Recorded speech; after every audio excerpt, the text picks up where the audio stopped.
How often do you have to practice? Every Tuesday. Every Tuesday? In the morning or in the evening or All day. all day? My goodness. And the singing was amazing. That was awesome. Incredible, guys. You did a great job. How are you? I'm Chris.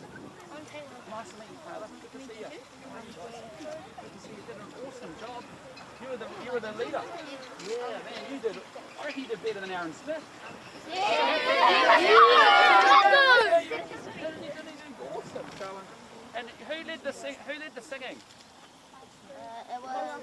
Yeah, you guys were great too. It was amazing. It was awesome. So every Tuesday you're practicing. So good. Do you really enjoy it? Yeah. It sounds like you got a great kapa haka leader too, eh? Yeah. What's he like, the boss man over there? Is he okay? He looks like the best, eh? You should come on over. Come on, boss.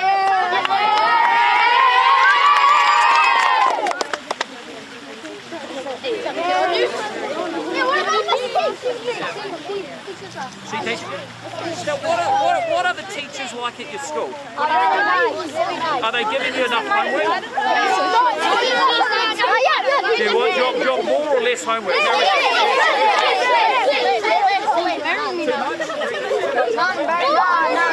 So these come go to Kurakotahira on a Tuesday, which is a one-day school of Te Awamutu. So they're learning Te Reo, Te Ao, Tikanga and Kapa. So how long have you been learning Te Reo for? Since the start of the term. Are you enjoying it? I'm trying to learn this too. I wish I'd learned when I was your age. Because how old are you? 10. Yeah, see, I'm starting now just learning this year as well. And I have 1 hour on a Monday night. But do you reckon I could come along to your Tuesday and just hang out and learn some of that? Oh, he'll be doing his thing as Rere Mahi Poto and Rere Mahi Poto. He'll be in the lines too, boys. You've got some great teachers though, eh? Pretty cool. That's pretty awesome. So what year are you guys all in? Year 5 and 6? Yeah, fantastic. Oh, awesome. Well listen, I've got to say that was the most impressive kapa haka performance I've seen for a long time. So awesome job, eh? And I saw each and every one of you were giving it heaps. It was amazing. So thank you so much for the very warm welcome to Te Awamutu. Are you the guy on the radio? I might be. Sometimes I'm on the radio. Yeah, sometimes I'm on. So you might see me on telly for 3 or 6 seconds in the news occasionally, you know. So yeah. What's that? I don't know. There's a lot of TV cameras here, so you might make the news tonight, team.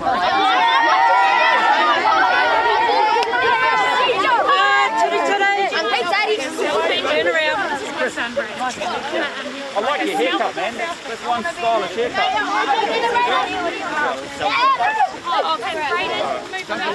Hey, why don't we do it this way, guys? I'll come forward for you.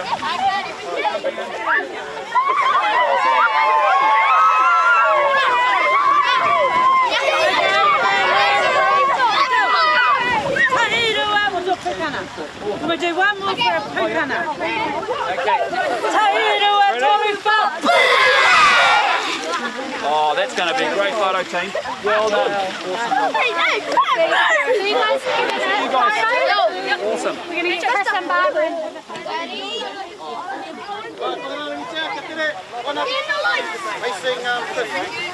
What are you going to do with 20 years' time? What's the dream? Rugby player. Yeah, all right. That's it. We'll make it real. We'll make it real. Buildings. I love that. That's great. What are you ready? Bradley John, like the Joel. Just get the position. Just use a big boy skate. Alright, everyone looking here. We're going to do one last photo for this man here. Stay back. Stay right. Don't get too close to the camera. Come right in. Barbara.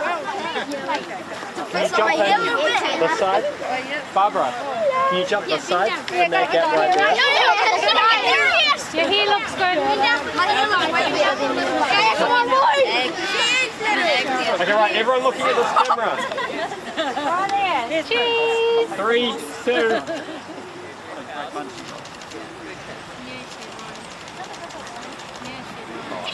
Taylor.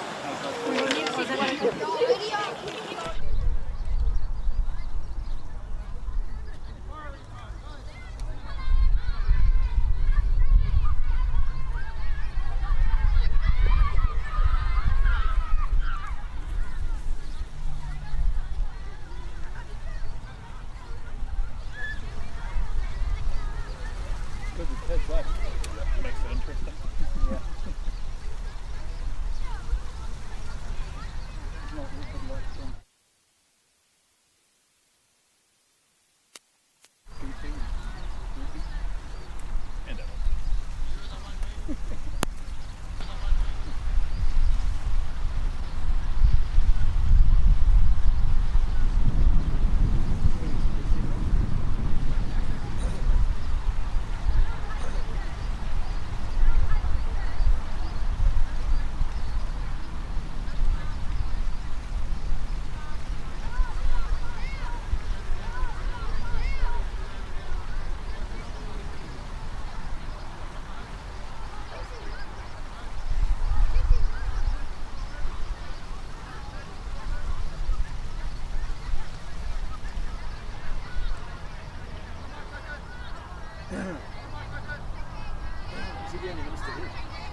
Sorry, I literally got here like 3 minutes ago. Sorry, I literally got here like 3 minutes ago. Mayhem.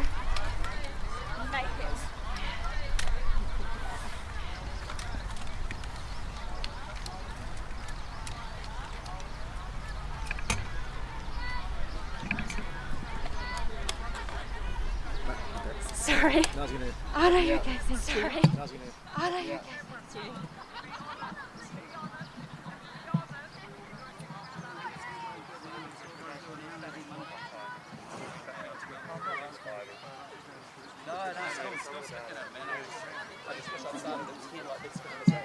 It's amazing. They're doing every Tuesday, so which is pretty special. To come straight Yeah, I'll forward. let you just get set up. You guys all Just keep coming forward a bit, sir. Just forward, yep. no, take your time. Honestly, don't rush. I'll start when you're ready, so Even don't if the worry. questions come from the side, if you can just keep looking through that. Sounds good. Looking down there. Okay. I've got a few from coming up from the gallery. Okay. Cool. Yep. All good. And so I'll just keep looking at this way for you. Yeah. Yep. So if you hear my disembodied voice from the side, you'll be right. They were great, weren't they? that? Amazing energy. It's Great, tight, dynamic it's bunch good. of young people. Yep. It was interesting. I asked a lot of them what they want to do, and they all had good sense of it, so it's great. All right, you guys all ready? How are you going? You All sure? ready to go, fellas? Just don't rush, don't rush. Okay, well firstly can I just say good afternoon, and can I say thank you for coming out to be with us this afternoon. We've had a great start. We're in Te Awamutu, the heartland New Zealand. We've also spent time this morning over at Mystery Creek meeting with the team that run field days, and obviously that's a world-class event and it just keeps building, and we're looking forward to that being another great success in December. A little bit off cycle, but it's going to be a great success regardless. And then we've spent some time with business people in the area as well, and it's just been good getting a sense of their concerns, and later on after this we'll go out and spend some time with the farming community as well. What I'd say is the big news of the day, I think, is the release of those budget documents, which shows that, frankly, Labor is addicted to spending and has been making the cost of living crisis worse, and they really need to face up to that problem. And that was the advice that was in those documents. It was very obvious that actually Labor is definitely addicted to spending and making the cost of living crisis worse. And with that, happy to take any questions you may have. Can I just ask a quick local question? You've got local mayors in Waipa and Waikato and Hamilton expressing a range of concerns about the new housing intensification rules and the potential for it to turn places into dumps and be overcrowded and change their character. Would you reconsider national support for that legislation at all and look at doing it differently? Well, look, I mean, it's really important. We have a housing crisis and a housing shortage across New Zealand. We need to densify our cities in particular, and we obviously need to continue to open up greenfield spaces as well to do expansion of housing as well. I did meet with Mayor Michael Crest this morning as well, and he raised some of the concerns, particularly around the supporting infrastructure, whether that can support intensification or not. Obviously, in newer areas where assets and infrastructure does support intensification, that's fine, but there are some challenges he was just talking to me about around that.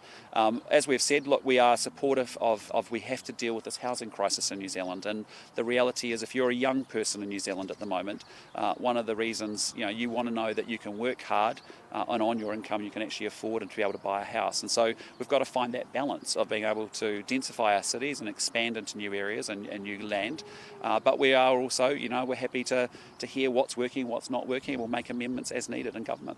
Okay, So you're prepared to change if needed? Yeah, absolutely. We'll take the consultation and hear the challenges that we've been hearing in different places up and down the country. Yep. In due course, yep. How would you sum up your week? Oh, it's been a good week on one level. We had a fantastic conference.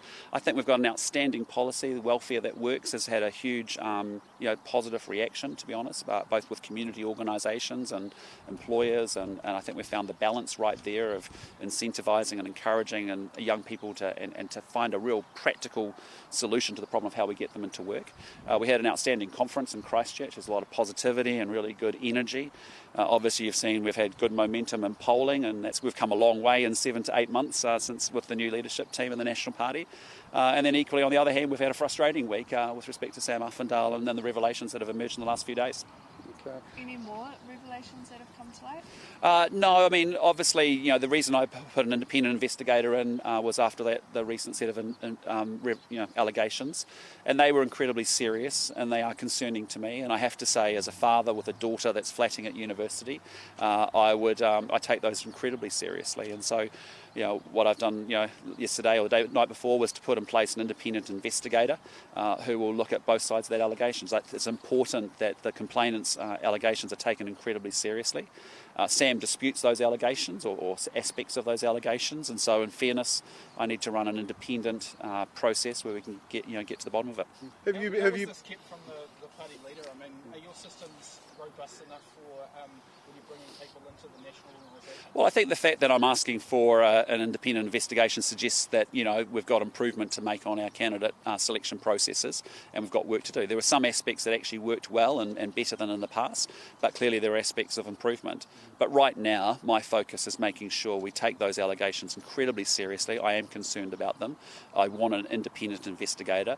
You can't get anyone better than Maria Dew, a QC, to be able to lead that investigation, and we need to get to the bottom of that. And that's important to me because, and then we'll think about the processes going forward. Have you been processes that you inherited? Well, we've just got to keep improving our processes all the time, and and that's what we'll look at after we've completed the independent investigation. Have you been able to establish why your staff didn't tell you and give you the heads up from the start? Well, look, it is what it is. It was a mistake. Ideally, I should have been informed, and the reason was, I really wanted to make sure that sort of information would have got into the local election campaign so that voters were informed and they could form their own judgment and a sense of character from their own point of view. But look, it is what it is. I have huge trust in my staff. I think they're absolutely outstanding. But have you got we made a mistake here, and we are where we are, so we're moving forward. But have you got a clear explanation as to why that mistake was made? I'm not going to go into staffing details, but all I can tell you is that we've had the conversation. Expectations are really clear, but the bottom line is I trust my staff completely. Would you be willing to force a by-election if it's untenable to keep in? It's really too speculative and premature to do that. My job is there were some really serious allegations raised. They were different from what I had led to believe was the full set of allegations and issues and incidents. And as a result, that's why I moved incredibly quickly to put an independent investigator in. And the reason is once we get to the end of that, we'll make a decision and work out where we are. Can you explain why you won't name the staffer who made that mistake and didn't tell you? I just don't think it's appropriate. I've dealt with the issue. I've been clear on my expectations going forward, and I trust my staff completely. But that staff member remains in place? I'm not going to get into staffing details. Have you spoken to him, Uffindell, since he was stood down, and how's he doing? I haven't checked in. I had other people check in with him just because of yesterday was a bit flat out. But what I'd say to you is, I did meet with him when I talked to him about why I wanted to bring an independent investigator on. As I said, I take those claims incredibly seriously. I have a daughter who is flatting at university now as a dad, and I'm thought of many dads across the country. We'd want that to be done right and to be done, to hear those allegations really seriously. Equally, on Sam's behalf, he disputes some aspects of those allegations, and he deserves natural justice as well. And that's why, I want to step back and have a dispassionate, objective, independent investigation. And how long do you expect that to take? I think it will be about 2 to 3 weeks. We're just firming up, terms of reference now, and we'll get those findings back then. Given that you're the leader of the opposition and the public clearly need to have confidence in your office, do you think it's in public interest to sort of name the staff member that's made this mistake, and also how you're exactly dealing with it? Look, I think we're dealing with it incredibly well. I think we're taking great leadership and we're moving with tremendous pace. We had a set of issues that had been declared. We'd done some reference checking. We understood that issue, but the reality was a new set of allegations emerged that we were completely unaware of, and they deserve proper investigation. And I have total trust in my staff, as I said before. We make mistakes. We are where we are. It is what it is, but now we move forward. So what do you make of those images of women's underwear displayed at Uffindell's flat? Yeah, not great. And I would just say to you again, as a dad of a daughter at university, not great is all I can say. Yeah, and have you spoken to them since those allegations have come out? Not the story today from the ODT. Okay. All good for me, thank you. Awesome. Can I just say thank you very much for your time and go and enjoy the Te Awamutu sun. All right, take care. See ya. Thanks, guys. Bye-bye. Thank you, Chris. Thanks, Nice guys. to see you. Thanks, man. Good to see you. Thanks.